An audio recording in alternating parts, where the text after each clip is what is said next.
नमस्कार साथियों, मैं विपिन आपके अपने YouTube platform let's start by Vipin sir पर स्वागत करते हैं। और आज का विषय आपका जो नया संसद भवन इस समय सुर्खियों में है, थोड़ा उसके बारे में जानकारी ब्रीफ में लेते हैं। संसद भवन जो हमारे देश के प्रधानमंत्री ने जिन्होंने उद्घाटन किया, और उद्घाटन कुछ इस तरह किया गया कि वो सत्ता को सेंगुल का एक प्रतीक देके जो हस्तांतरित किया गया। सबसे पहले ये भी समझ लें कि ये किसी पार्टी विशेष से जोड़कर ना देखें, सिर्फ इसको इन्फॉर्मेटिव तौर पर देखें। हमारा नया संसद भवन जो बना है, जो एडवर्ड लुटियंस के द्वारा पुराना जो संसद भवन बना था उसकी जगह पर बनाया गया। इसकी आवश्यकता हमें क्यों पड़ी? क्योंकि इसकी आवश्यकता इसलिए पड़ गई क्योंकि बहुत पुराना हो चुका था। लगभग 1927 में जब ये बना था, तो तब से अब तक लगभग 100 साल पूरे हो रहे हैं। और 100 साल में जो बिल्डिंग मटेरियल होता है उसमें सीमेंट लगी होती है, और वो सीमेंट की क्षमता जो है वो ख़त्म हो जाती है।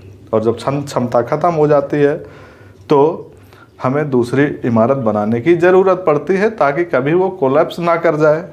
इसलिए हमें ये बिल्डिंग जो है, नया संसद भवन जो बनाने की ज़रूरत पड़ी है। दूसरी चीज़ यहीं पर ये है कि हमारा दिल्ली जो है ये सिस्मुक जोन में आता है, यानी कि ऐसी जगह जहाँ पर तो भूकंप जो है वो अक्सर झटके देखे जाते हैं, आता रहता है। तो वहाँ पर लगभग 4.7 या 4.1 तक की कैपेसिटी का जो मेजरमेंट था हमारे पुराने संसद भवन का, अब नया लगभग 5.7 करके जो हमारी मेजरमेंट है इसकी तीव्रता पर बनाया गया, ताकि भविष्य में इस पर कोई खतरा ना हो। दूसरा पैरामीटर जो इसके थे, सिक्योरिटी लेवल था या स्ट्रक्चर था या बैठने की कैपेसिटी कम थी। इस तरह से बहुत सारी गतिविधियों में जो एक्टिविटीज़ होती थी उसमें प्रॉब्लम आती थी, इसलिए हमें इसको बनाने की थोड़ी ज़रूरत भी पड़ी है।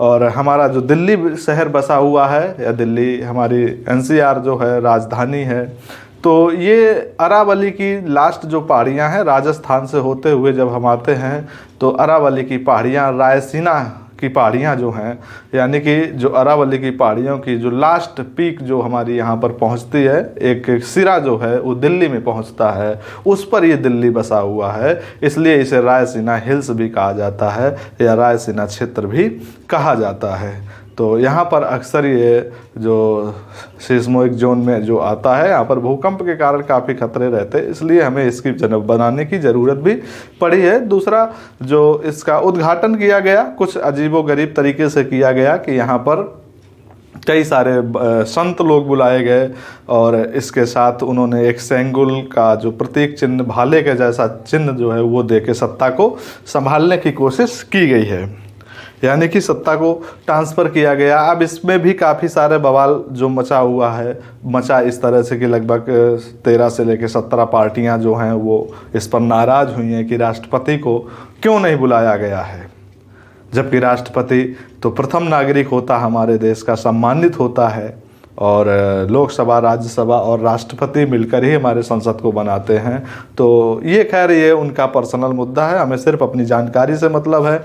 तीसरी बात यह है कि सेंगुल की प्रथा क्यों शुरू की गई, तो इसको जब हमने अपनी नज़र से देखा गया, इसका इतिहास खंगाला गया, तो ये चोल वंश से जुड़ा हुआ है। यानी कि तमिलनाडु के क्षेत्र में जब चोल वंश हुआ करता था, तो जब किसी को सत्ता जो है वो ट्रांसफ़र की जाती, तो ये प्रतीक चिन्ह देकर कि आज से ये सत्ता आपके हाथ में है, वही जैसे अपने क्षेत्र में रजिस्ट्री के कागज़ उसके नाम करते हुए और उसको थमाते हुए करते हैं, वही कुछ प्रक्रिया लगभग अपनाई गई है इसमें, और सत्ता को ट्रांसफ़र किया गया है कि नरेंद्र मोदी साहब को वो चिन्ह देकर समझाया गया कि अब आप यहाँ पर जो है अपनी सत्ता जो है, आपका घर है ये संसद भवन, आप यहाँ से चीज़ों को रन करेंगे। और हमारी कैबिनेट जो है वो हमारी कला संस्कृतियों का संगम है, और संगम में जहाँ पर ये सारी चीज़ें अवेलेबल होती हैं, इस तरह से ये बहुत सारी चीज़ें जो हैं हमारे